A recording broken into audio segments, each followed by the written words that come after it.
We've got an update from the world of modern art today, and if there's anything you folks already know about your host, it's that there's nothing he loves more than modern art.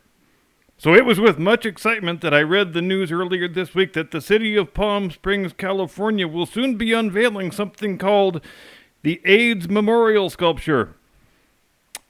And it's a giant man-eating butthole. Don't just take my word for it, though. A few different TV news outlets did segments on this story where they showed the design to people on the street and asked for their initial reactions. And approximately 137% of them looked at the thing and said, it looks like a giant anus. But don't try telling that to the sculptor, a man named Philip K. Smith III, who claims to have spent 8 years conceiving and executing the design for the Great Palm Springs Sphincter of Doom. And I'm guessing that means he spent the first 7 years, 10 months sitting around smoking weed before realizing he only had 2 months left to come up with something to justify his commission. But that's just my guess.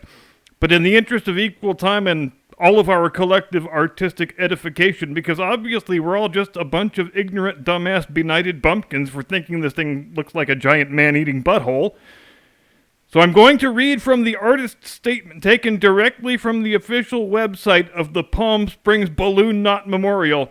And as I'm reading this, I want you to behold the sheer amount of grandiose, self-aggrandizing nonsense that one man can write about a giant butthole.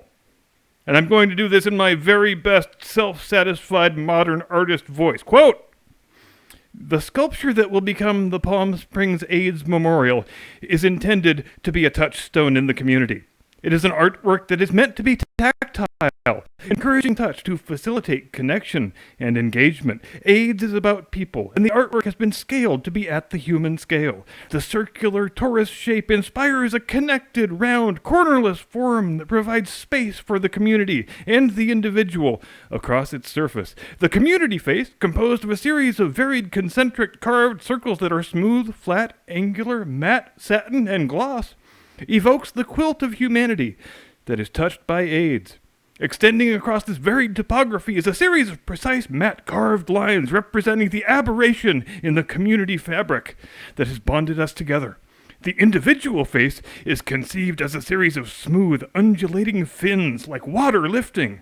These fins are a metaphor for grief, love, hope, and time. The form of the artwork itself has a concave and convex flex to it as the community face seems to outstretch and envelop the viewer, while the individual face seems to extend outward, at the center, toward the viewer.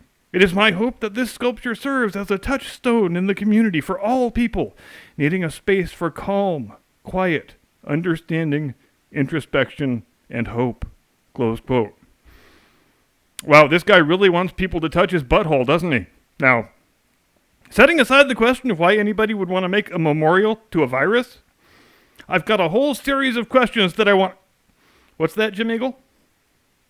No, they're going to redesign the thing because everybody thought it looked like a giant butthole?